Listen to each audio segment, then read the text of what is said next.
Mga mag-aaral, ano nga bang ibig sabihin ng resources? Marahil ang resources ay narinig na natin, pero ano nga bang pinakakahulugan nito sa simpleng paliwanag? Ang resources, mga mag-aaral, ito yung lahat ng bagay na yung makikita na mayroong pakinabang. Saan ka man lumingon, saan ka man magpunta, pag meron kang nakitang bagay dyan na mayroong pakinabang, yan ay tinatawag na resources. Halimbawa, kung meron kang relo dyan, yung relo na nasa kamay mo, yan ay isang bagay. Pag yan ay may pakinabang, yan ay resources. Yung damit mo, pag yan ay may pakinabang, yan ay resources. Yung ballpen mo, pag ginagamit mo yung ballpen mo at ito ay nakakasulat pa, yan ay resources. Bakit? Ito ay isang bagay. Pangalawa, ito ay merong pakinabang. Ngayon, maaari ka bang magbigay ng halimbawa na resources?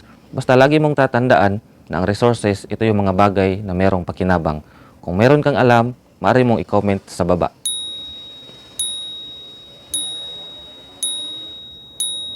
Ngayon, mga mag-aral, pag sinasabing resources, ang estado nito o ang kalagayan ay limited.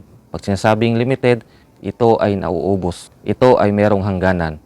Kaya bilang mag-aral, bilang tao, gamitin nating mabuti yung ating mga resources sapagkat ito ay nauubos. Ito ay merong hangganan. At para malaman natin na naintindihan mo ang ibig sabihin ng resources, maaari ka bang magbigay ng mga halimbawa pa ng mga resources na alam mo?